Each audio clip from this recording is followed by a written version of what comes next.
O'Reilly! You need parts? O'Reilly Auto Parts has parts.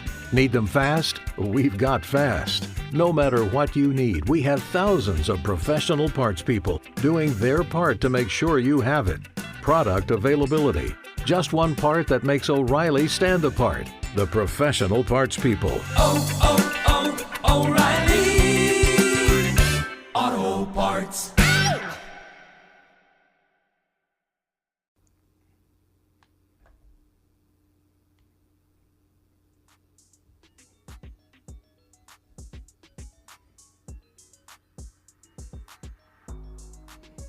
All right, it's Kyle T. Mosley of HBCU Legends on with Coach Daryl Steward. What's going on, Cole? Doing well this morning, doing well. Football is here. Never fear. Football is here. Yeah, it's week 2 in college football, and we have a full slate for the SWAC, MEAC, CIAA, SIAC, OBC, CAA, whatever you want to call yourself, we got it. So we're just going to talk a little bit about what's happening on today in college football. We don't have a lot of stuff on the weekend like Labor Day weekend we had, Coach, but it was a pretty active weekend, man. What's your take on week 1? I thought it was some great games. I thought, you look at Texas Southern and Prairie View, and of course Alabama State and North Carolina Central. I thought those were the 2 most exciting games. Both coaches showed a lot of grit. They showed that they've been in the lab, and of course, one of the coaches, well, I say 2 of the coaches are roughly in bad situations right now.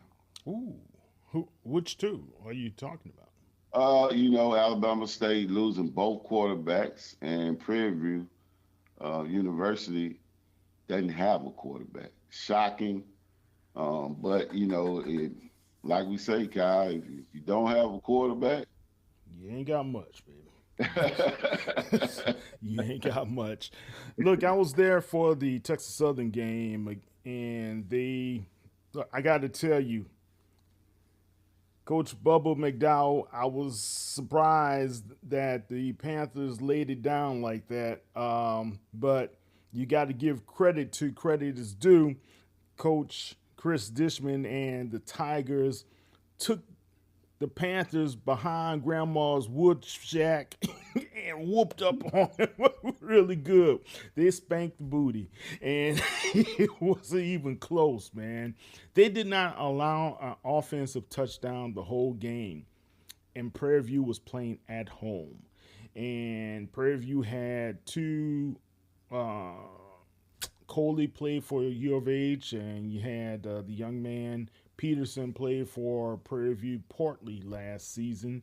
But KJ Cooper for Texas Southern, he put on a show, man. And until he got hurt in the 4th quarter, then Jace Wilson came in, and he even guided them to a final touchdown themselves. So you look at the Texas Southern team across the board, Coach, you got to say a well-disciplined effort in week 1.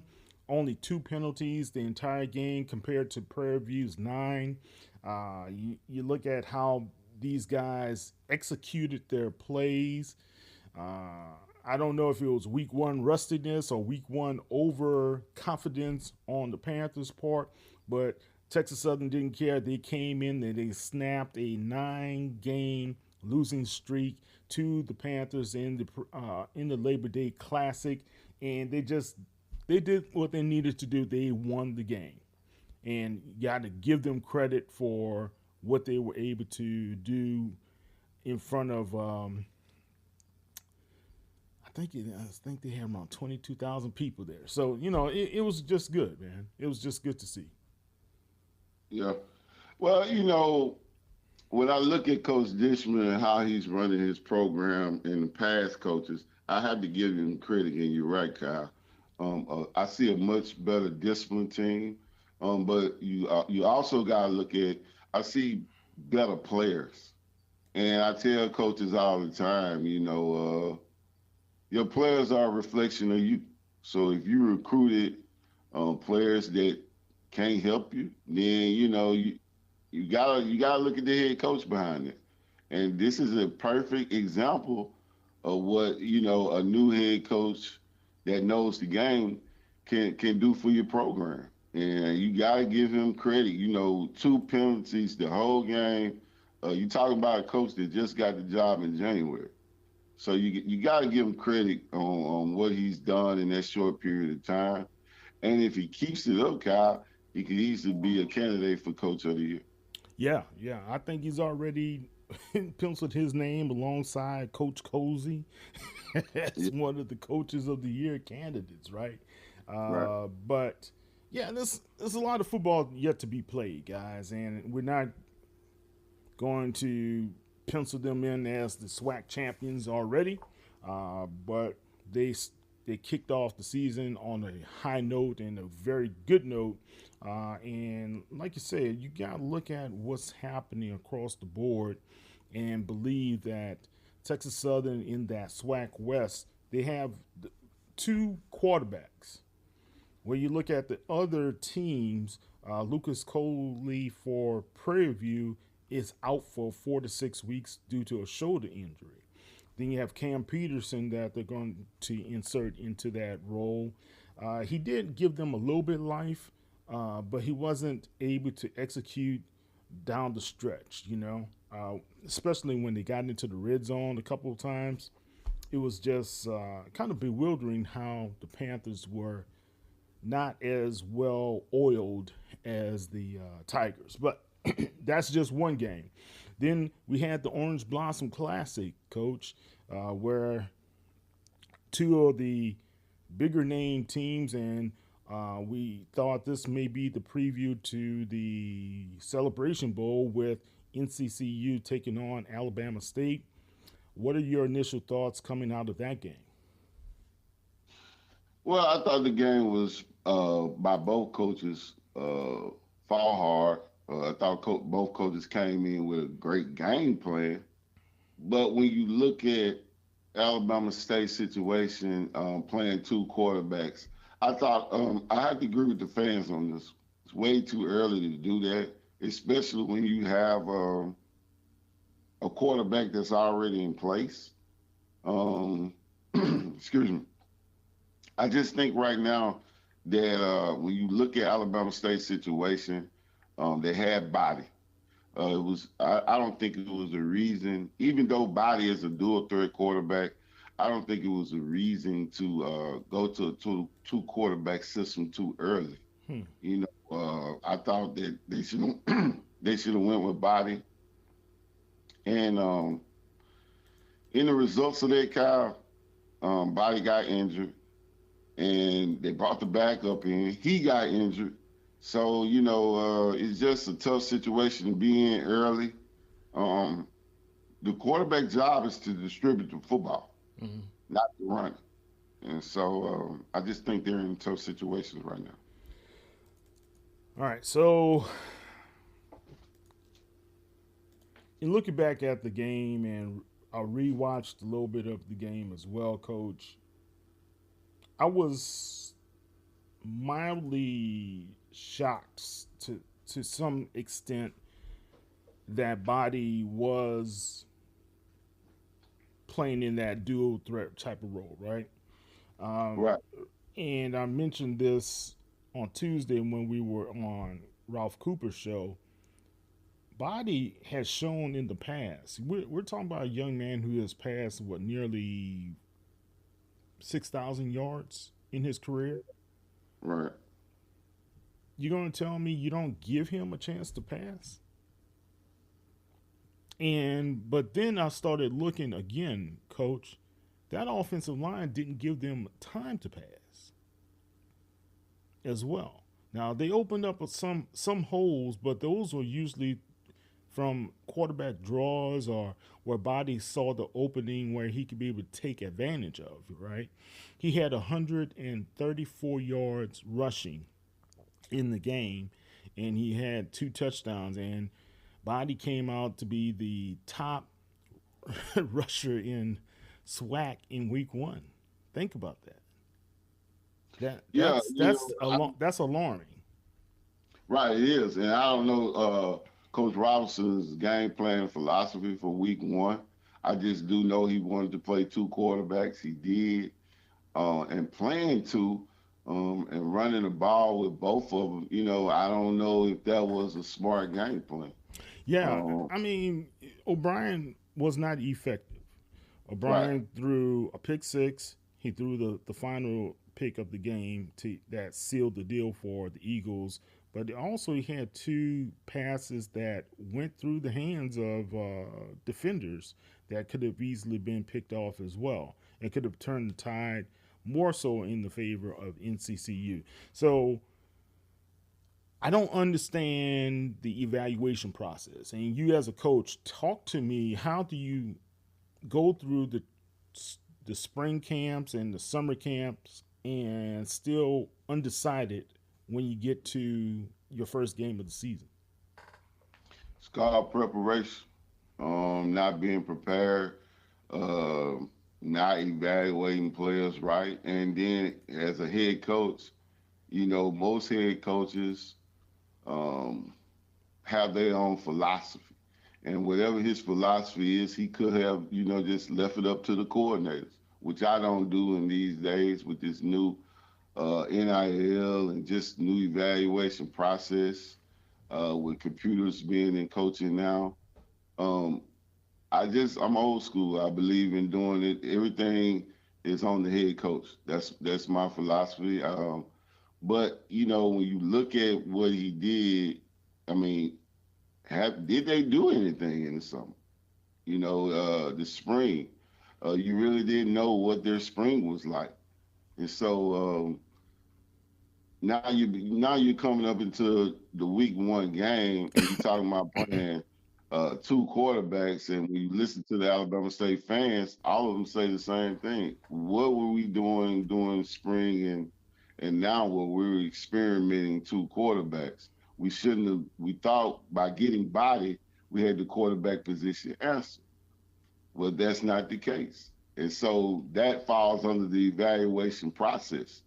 Did you really want body? There was several quarterbacks out there that you could have taken, but you chose body and you got him in there. And clearly, when you evaluate kid, he can throw it and he can run it. Now, I don't have anything against the other quarterback. I just didn't think that it was necessary to play 2 quarterbacks. I thought Alabama State was in the game. They had the players to win it. But when you are experimenting on the job, that's what I call that mess Alabama State coaching staff up. It looked like they weren't trying to win the game, Kyle. It looked like they was trying to find out who's going to play quarterback for the year. And that's not how you coach ball clubs. Well, in the long run, now they have a quarterback conundrum at this time. Right. Body's out, expected to be out for the remainder of the season. And guys, he did not tear anything in the game. Let's just get this correct. I had communication with his representatives. He did not tear anything in his game. He did injure his shoulder, but they popped that back in. That's what I heard. But when they did the MRI, they discovered that these suture anchors that are in his arm, those are more like holes they drilled to put these anchors in to be able to keep his not tendon, but the muscle in place, right? And the people who did the original surgery did not add an additional anchor that was necessary. So they're just going back in to give extra support for that muscle. Okay? So it's not Body's injury prone. I heard people say, "Oh, he's just injury prone." Man, that's not the case with this young man. He had one significant injury his entire career, with that rotator cuff being snapped, right? And they believe that it was fixed. That's why he went into that Prairie View game last season. And people keep on forgetting he had him up 34-17, right? He had the lead for those guys until Prairie View was able to tie the game up and went into overtime. Body did what he needed to do. I just think in the case of last season, there was some administrative shortcomings, right? That they probably should have had more of a sports medicine program in place for him to go through that rehab, and he probably would have been better and more in position to be able to go forward. Well, Kyle, I wanted to say this too. I think our head coaches are putting too much on these quarterbacks. You asking these guys to really go out. When you're asking them to run it and throw it, Kyle, you're pretty much asking them to go out and do it all and win the game. And I keep telling these guys, the quarterback job is to distribute the ball, not to run the ball. And, you're finding out, when you look at films and you say, well, wow, these schools need quarterbacks, most of the head coaches, you're asking a quarterback to win it for you. And, now that could be their philosophy, but I don't think that's how it's supposed to be done. And when you look at the teams that need quarterbacks, and I have to give Coach Coles a shout out on this. He's doing a great job of managing his ball club. He has a new ball club. He's managing. He's putting it all on the head coach, on his coaching staff. We're going to go out and we're going to coach this year. Then next year, they'll be able to go out and run it more clearly because he has what? He has a new ball club. He's not asking them to do too much. He's not asking Daniel Richardson to do too much. He's just asking them to manage the game and get us in a position to win the game. But when you look at Alcorn, Southern, Grambling, everybody's asking the quarterback to go out there and win it, and it just doesn't happen like that. Okay. It's a team sport, right? And right. Teams win, teams lose.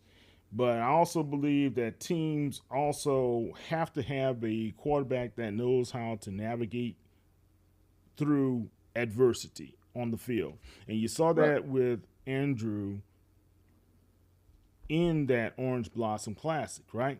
So the team down 21-0, if it were not for Body bringing the team back and putting them in position, the team would have been really 28, 29, 35, whatever to 0. But it was on Andrew, and Andrew took – and sometimes that's where veteran presence gives you that opportunity to be able to go in and do what he was able to do to kind of put the Hornets in position to have a chance to win, right, or tie up the game. So it's unfortunate. Well, let me ask you this then, because I also heard a coach say, and this is a very, very alarming statement, what I'm going to tell you. You get what you pay for. With NIL out now, a lot of them are saying that these are freebie players. Is that a plus for the coaches?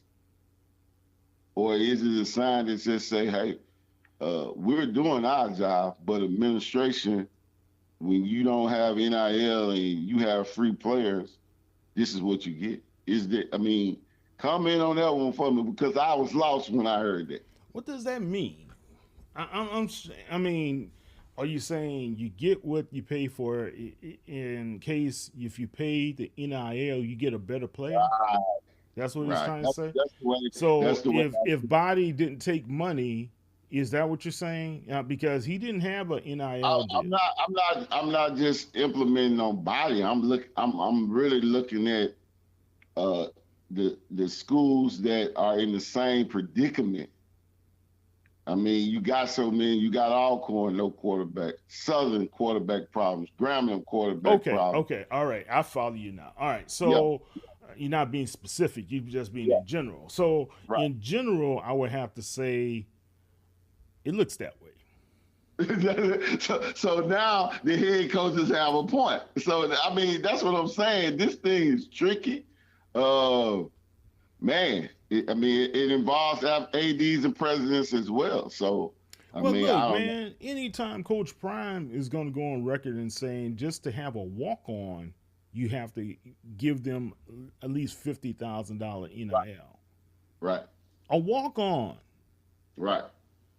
Who can play? Think about that, man. And this is not somebody they recruited. A walk-on is requesting $50,000 to play in Division I FBS. So therefore, you look at what's happening in HBCU. There was several players that went up to new coaches and asked for NILs, and new coaches said, "We're not giving you the NIL," and they went elsewhere, right? So that happens, and right now we're in the state where the NILs are influencing how the teams are performing on the field. And that is clear. I mean, you see it in the National Football League. The better teams that have the money through free agency are able to field better teams. If they have a quality front office that's going to recruit the players, right, and put them in position to have either key players or depth available on the roster. So that's the same thing that's happening right now. I don't know if, how do I say this? I don't know if I brought in a player and gave the player $100,000 in NIL money. Is that the main reason why we win or the main reason why we lose in HBCU football? Well, I think it's still incomplete for us to say that right now. I can't give a good judgment. Well, from my understanding, the NIL process now is along with the evaluation process of the head coaches and athletic departments. Well, I want to say ADs now. And so when you're evaluating now, I don't want to say clause, but they want to know what type of NIL are you doing. And so in the evaluation process, I mean, the head coaches could be right in this predicament, Kyle. I mean, if you're getting freebie players, then these are the slow starts that you're going to get. Prime example, and I know these are bigger programs, but you look at Tennessee with their $1 million quarterback is out to a great start. And you look at Arch Manning in Texas. I know these are bigger programs, but the money is paying off. And I'm a firm believer, Kyle, you get what you pay for, and these head coaches could have a point in the end. I'm not disputing. That's all I'm going to say. I'm not disputing. I think there's a lot of validity in that, and still, you got to coach. Well, that's true. That's true. Right? But your results might not be what you want. And here's something. I don't know where Texas Southern is as far as the NILs are concerned at this time, but I don't think there's a lot of money being thrown around to those guys, right? So therefore, if there's not a lot of money in a program like Texas Southern, how do you equate for them winning, right? So those are the type of things I would need to see, kind of say right now, it's incomplete for me to say, look at this program, look at that program, and then give a judgment if the NILs were actually the reason behind getting the top talent in order to win these games, right? So, Right. because look, who was that a few years ago? Philadelphia Eagles. Remember when they went out and they had all these big name free agents they signed and they were going to win the Super Bowl? They were paper champions and they were busted. Busted down the stretch. Couldn't win, right? So that doesn't mean anything. You still must play the game. That's all I'm saying, Cole. Am I wrong about that? No, you're absolutely right. You still have to coach the game, but keep in mind these coaches and administrators are not making small money. Okay. All right. Somewhere down the line, it's going to come up when the so-called firing process come up. Okay. And to these coaches' defense, they're going to have a lead to stand on. You still got to coach them, right? Yeah, I agree. So but when you see most of the NIL players performing, you look at the Travis Hunters, you look at the kid from these guys are performing at a high level. Okay. And so in the end, Kyle, when they have this to put, when you call me in the room and say, Coach, we ain't get it done.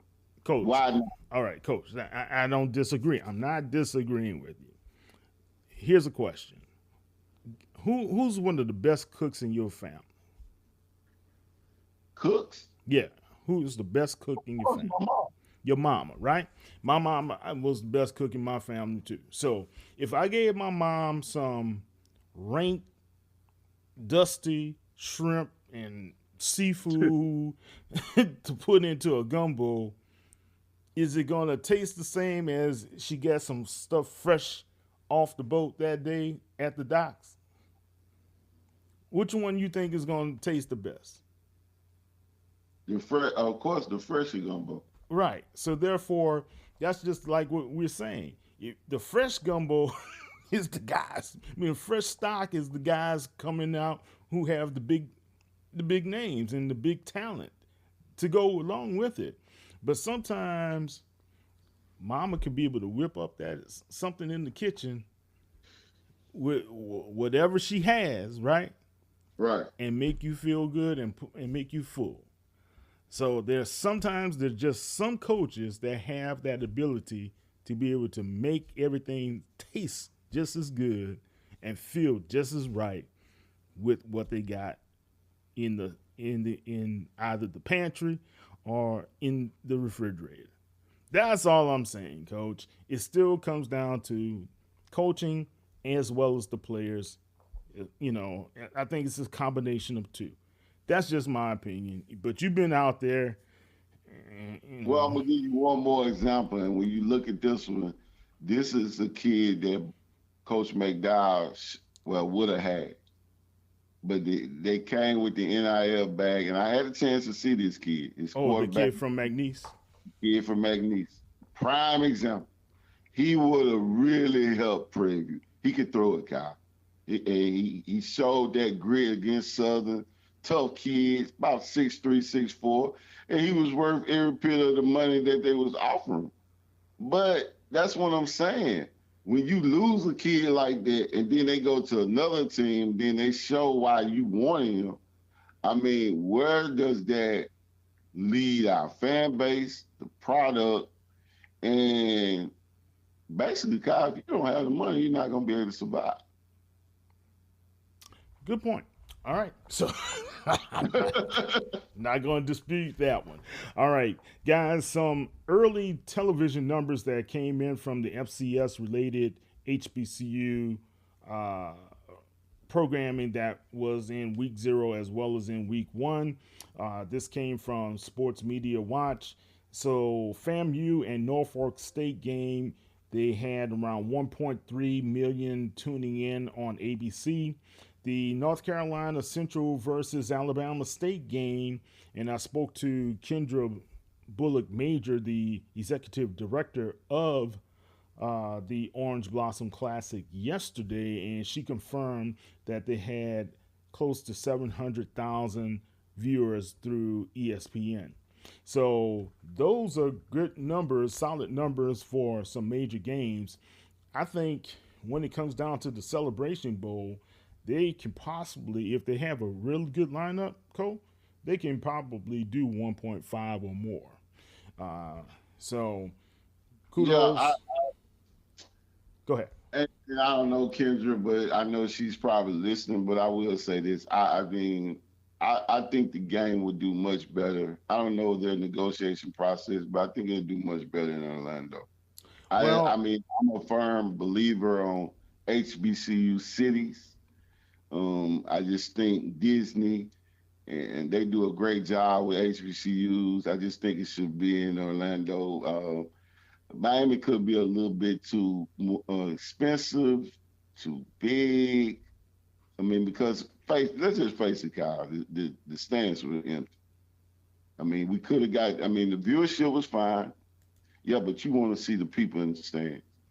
And and she did address that with me, and the viewership. Well, let's do this. Let's pay for some bills first, and we'll come back. This is Kyle T. Mosley of HBCU Legends with Coach Daryl Steward. We will be back in 2 minutes. All right, Cole, I am back with you, and we were talking about the attendance that was a part of the Orange Blossom Classic, right? And you brought up a valid point about how the stands were empty. I want to get the attendance record correct. I think they had a little over 10,000 people in the stands. Now, North Carolina Central and Alabama State fans, they had more Alabama State fans than the Central fans from what I was told, and it just didn't seem like they traveled as well. So right. Does that make the event a failure? No, it doesn't. I mean, you still had a very entertaining game. It was a nail biter. It came down to the last seconds, right? And you had both of the teams in contention. I think this is the first year that the teams, other than the year with FAMU and Coach Prime when it was, 7-6 that year? This was the first year that it was very close, but also you saw a little bit more offense from both teams at the same time.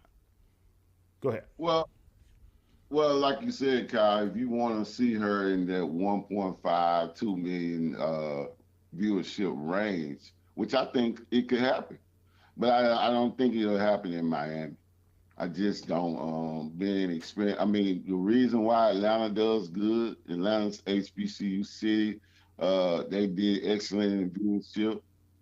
I just think, and not saying that Miami is not, but what I am saying is, Miami is just so, it's kind of like New York. It's kind of like LA. It's so large that, sometimes large cities just doesn't do it. And so I just don't think you're going to get the ratings that you want in a city like Miami. I think she'll do better in Orlando. Okay. Well, they're not moving to Orlando. I just want to let you know they're going to stay in Miami for the time being through contracts and all this other stuff. So, good point. I hear you, Cole. I hear you. And I think, I mean, because listen, if you stay in Miami, then it's like fans are saying. I mean, if FAMU and Jackson is not in the game, and I have to agree with them, I don't think you get the population that you want. I don't think you get the viewership that you want, because those are the two schools that travel, as well as Southern University. Okay. I mean, it's only so few schools that's going to travel, Kyle. All right. So let's hear it from herself. Definitely know that there was some question marks around, oh my gosh, why these two teams, being in the state of Florida. But, like I said, it made for great football. And if you have to, move away from the matchups that we saw in previous years, I think this was definitely the way to go. Unfortunately, we had the rain delays, and of course, attendance had not been where it would normally have been over these last few years, but still had a lot of great successes. Found out yesterday that our ESPN numbers were very good. We had almost 700,000 people that tuned in for the Wow. game. Awesome. And so, when you have a game that comes down to the wire like this one, it does make for great television. And so that's definitely a plus that says that there's still an interest in the brand and that there's still an interest in the matchup overall. All right. Okay, cool. Any thoughts about that? I mean, yeah, I mean, I think, like I said, I don't think it was a failure. I just think I mean, let's just face it now. She could have broken even. I mean, when you look at it, I can't see from a administrator and head coach, I can't see how she really benefited. Because I was watching the game and the game got moved. It got, it wasn't a lot of people in the stands, so they moved it to the network, moved it to another game. They moved it to another. Then moved it to the ESPN News because the baseball game was supposed to come on, and remember they had two rain delays. That's why Okay. they moved it. They didn't move it Okay. because of the people in the stands. Okay, but they moved it to a network that a lot of people don't have ESPN News, guy. I Let's just understand. So I'm not disagreeing. right, All I'm saying is they had to make a move, and right. that's where they chose to move it. And she felt as though ESPN News was the better choice than ESPN Plus or ESPNU or whatever. I'm just a messenger, guys. Right. So I understand what you're saying. My gripe and my belief is this, and I'm watching it the last couple of years, and I'm seeing what Jackson and Fam did. And when you listen to both ads, Ashley and Tiffany Dunn Sykes, talk about how they barely made the money back. I mean, when you have nobody in the stands, Kyle, I mean, I can't see her doing nothing but breaking even. All I'm saying is this: I think it's a great idea to have the game and the event.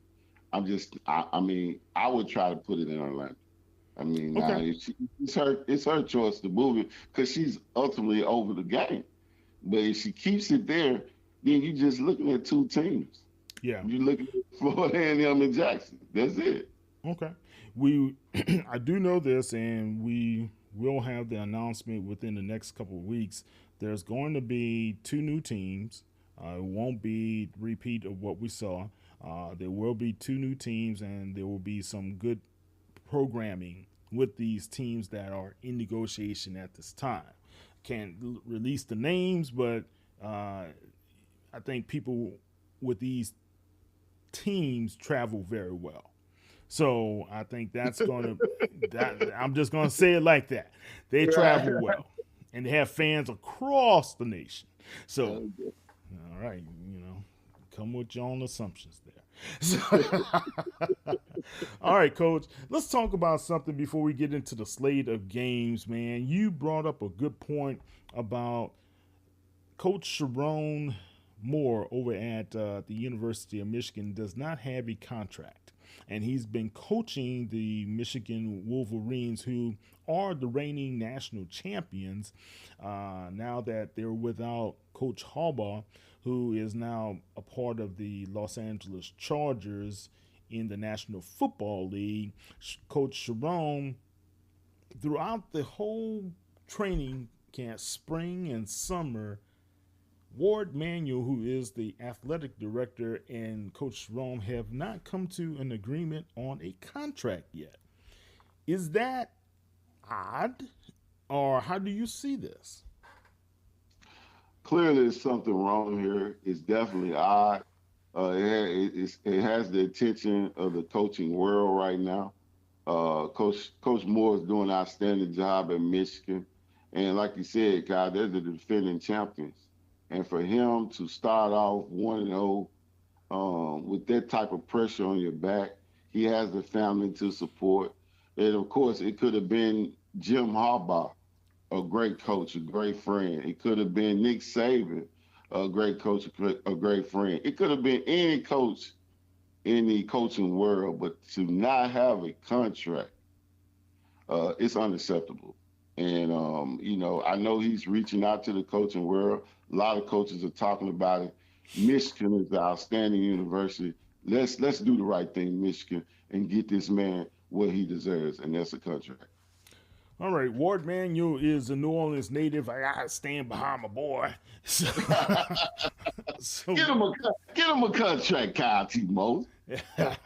Ward, if he's putting it out there, he's being pretty transparent as an athletic director to be able to say they're working on it and trying to get it done. I hope it is done. And it is kind of odd knowing the case that Coach Harbaugh was making millions and millions of dollars right. as the head coach. And I think right now, Coach Moore is not making nearly that much. He's not even eclipsing a tenth of that or whatever. So that's what's odd, in my opinion, that this hadn't gotten done at all. That's just strange across the board for a coach at that level, FBS level, not to have a contract. All right. Coach. Well, Kyle, what do you think that? I mean, because clearly the big question is what's going on. Did they think he could run the program? Did they think he was? Are they trying to? They wouldn't have selected him if they didn't think he can run the program, right? Right. Well, that's what I'm. See, a lot of people, and I don't want to use Eddie Robinson Jr. at Alabama State as an example. But what's going on now with our athletic directors, it's the new trend of athletic directors. A lot of people they're going away from the big resumes, okay? And you use Coach Eddie Robinson Jr. at Alabama State as an example. Doesn't have a real big resume, okay? But he's had winning season and he's getting it done. When you see a lot of athletic directors using this process, and the first thing they say, they're trying to save money. Well, it's Ward Manuel doing this. He said, hey, I paid $10 million a year for Jim Harbaugh. I can't afford to do, I think Michigan can, but do you see this trend of AD saying they're going back to $5 or $6 million instead of $10 million a year for head coaches? Or do you just say, we don't have the money like that anymore to pay a coach $10 million?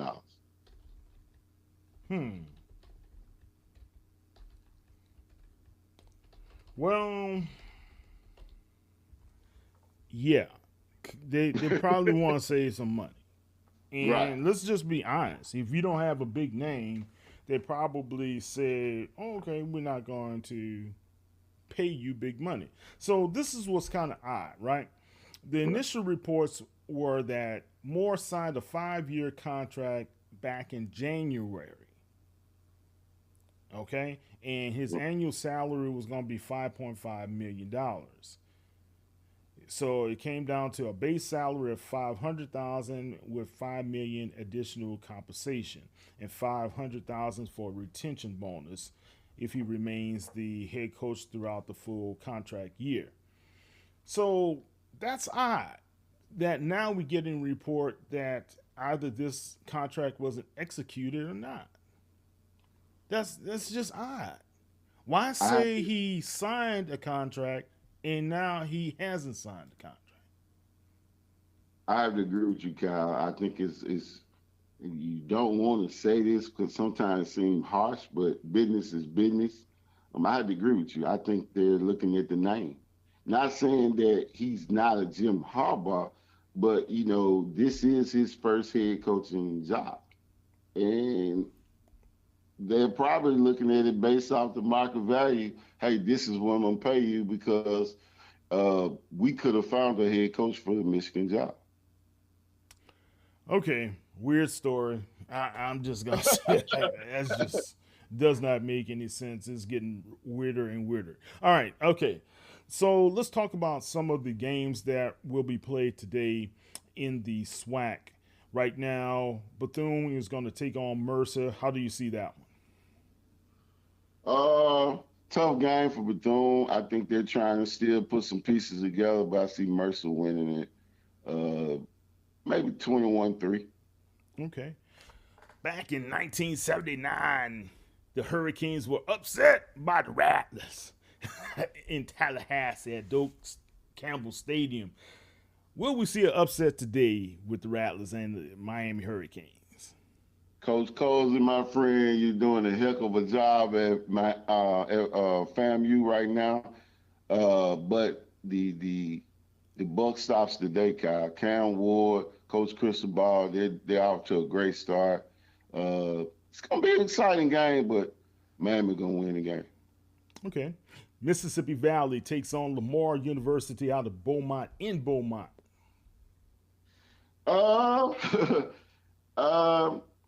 I'm going to take Lamar, but Lamar hadn't won a game, and Mississippi Valley hadn't won a game, so it could go either way. But I'm taking Lamar to win. That might be a close game, man. Yeah, That might be a real close one. Let's talk about another possible. We got two more possible close games. We talking about some FCS opponents with these crews. Prairie View, they need to put a W out there right now. They may have a good chance of doing it against Northwestern State University in Natchitoches. How you feel about that? Prairie View, if I will say this, if they don't get it done today, it's going to be a long season for Coach Bubba McDowell. Ultimately, a great chance of winning the ball game against a Northwestern team who I believe is 0-13 now. Since last year, they lost last week against Tulsa.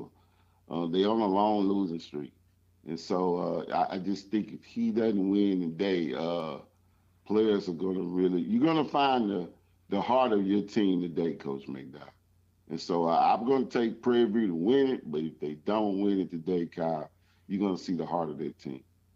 Okay. Alcorn takes on Vanderbilt. The Braves have quarterback issues. Tough start for Coach Thomas. He's trying to put it together.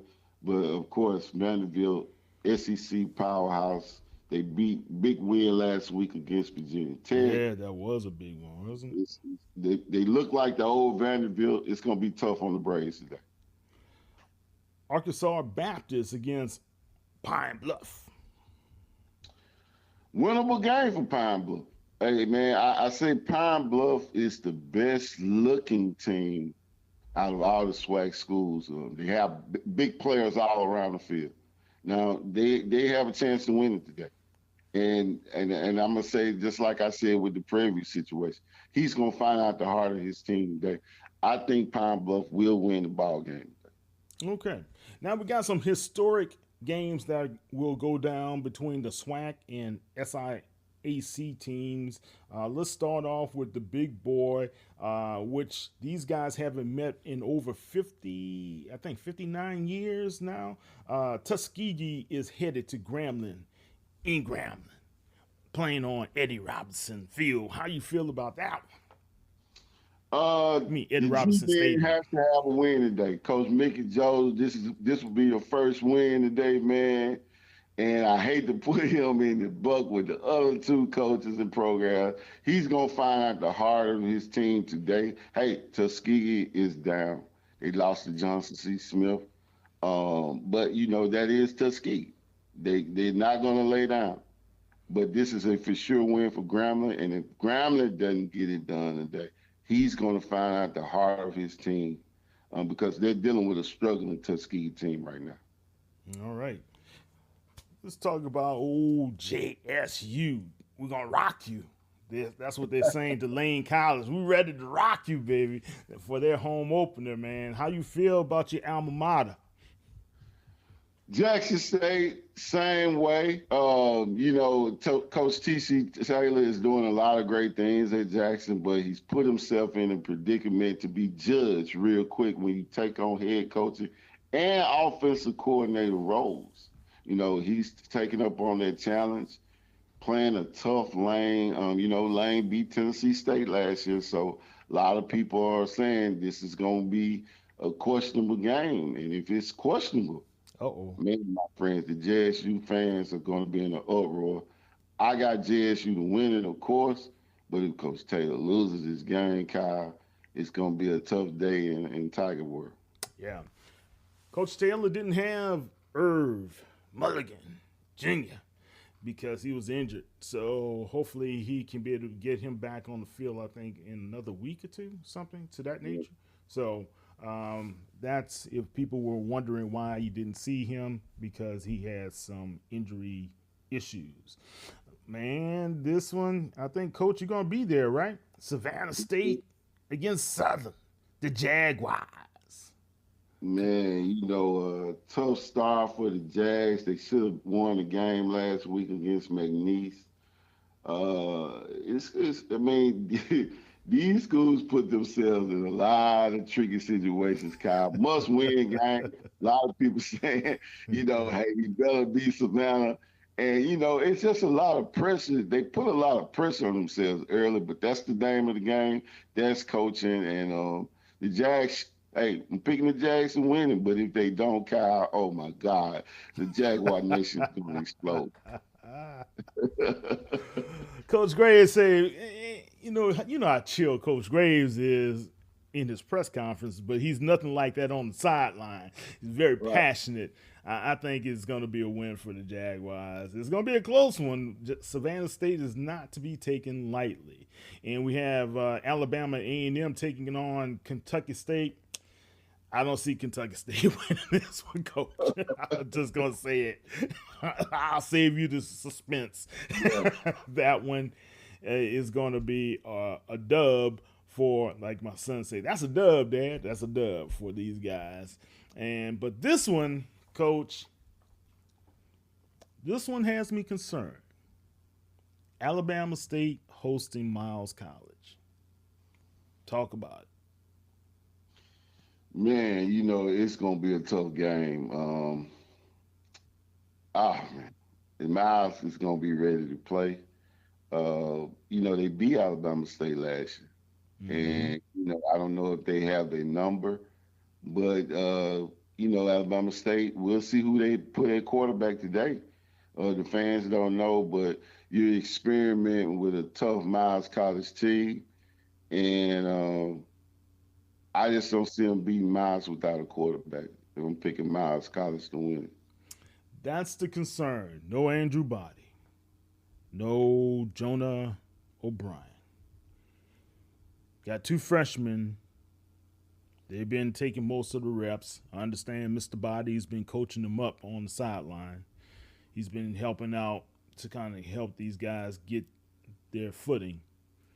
It's going to be a tough one, Coach. It's going to be it's going to be brutal if Miles wins this game. And I think the fallout from a loss without having your quarterbacks, it's plausible to kind of say that's the reason why. But I think at home as well, and it's going to be prime time tonight at 7 p.m. Ooh-wee. I don't know. Well, if you're the head coach and you know you have 4 quarterbacks in camp, and you play your 2 experienced ones, and both of them get hurt, who fault is? Well, that kid from NCCU jumped on O'Brien after O'Brien threw the interception. I think if I was a coach nowadays, I would just tell my quarterback, you threw an interception, get down. Just get down. Because they're going to come at you, man. Coach Robinson said it in the press conference. He said, I'm an old school coach. I teach my guys to go after a quarterback after they intercept. So, hey, that's traitor truth, Oliver. You know, he's a gridiron coach. You know, he's gonna play the game like it's supposed to be played. But you know, I'm like you, man. It's just a brutal and tough game, and Remember Coop called the kid a thug? I was like, you can't call the kid a thug because he jumped on the man. Come on, you can't do that. He was a very impassionate player at that time, Coop. That's all it was. But man, these are going to be some interesting games. Let's look at the SIAC schedule. We talked about some of the big boys. Edward Waters, I think, going against Florida Memorial. That's going to be an interesting game because those two are playing at, if I'm not mistaken, is it Hard Rock? I think they're playing at Hard Rock. So that should be interesting to see how that one goes there. In the MEAC, if we turn our attention to the MEAC, MEACsports.com. Okay, so the MEAC. South Carolina State, they take on the Citadel, I believe. Yeah. That's going to be a tough one for the Bulldogs. And now this one, Coach, I think this one is going to be fairly even right here. When you have the Trojans from Virginia State taking on the Spartans from Norfolk State. How do you see that one? This has got to be a must-win for Coach Odums, right? Yeah, he's gonna find out the heart of his team today, Kyle. And hey man, let's face it, man. Coach Odums is probably the most HBCU head coach right now under a lot of pressure of keeping his job. You know, I just think right now it's a must-win game for him against Virginia State. Year 4 in the program, he has to show signs of turning it around. They have 2 straight losses. They can't afford another one, Kyle. And I have to agree with you. He has to win today. Yeah, that'll be tough to see, man. Guys, like I wrote, it's not going to be like the movie 300. We got the Trojans against the Spartans, whatever. But this sure does make a good clash. NCCU will be hosting Elon. Now, they have played them pretty tough over the past few years, right? So how do you see this one playing out? Coach Trey Oliver has a great team. He's balanced on both sides of the ball, outstanding defense. Quarterback is great. I think it's going to be a 17-14 win on North Carolina Central. Wow. Okay. They have no weaknesses on the team. I just think rain slowed them down in Miami. I didn't see the signs where they were going to lose that game, but he has the most talented team in HBCU right now. And I think you're going to see better coaching today with a 17-14 win. Yeah, and he said after the game that he could have coached a whole lot better. I was like, wow, that's pretty good. Damon Wilson, man, he spent time with Black Sports Insiders with us. He had some pretty insightful things to say before his big win against Hampton. He takes on Townsend. That's going to be a game where it could be an evenly matched game as well. What are your thoughts there? Hey, Coach Wilson is not fooling around with the MEAC. He is definitely in my conversation of he could be playing for the MEAC championship. He has a dangerous ball club, Kyle, and I see why the Morgan State fans were saying, hey, he has to win this year. This guy has an outstanding ball club. They have no weakness on the team. Great defense, great offense. I don't think this Townsend game will be a blowout. I think it will be a close game, and it could go either way. Okay. And we got Howard taking on the Lakers at Mercy. I got to go with Howard on this one. All right, Coach. Tell Howard playing Mercy, or I thought Bethune was playing Mercy. Is it Mercyhurst? Mercyhurst. I'm sorry. Okay. All right. My bad. Okay, Coach, tell everybody how they can find you. They can find me at tycoonleague2@gmail.com and also HBCU Legends with Kyle T. Mosley. All right, guys. Go ahead. Go ahead. I was just gonna say, man, good luck to all the head coaches today. You want to show signs of growth.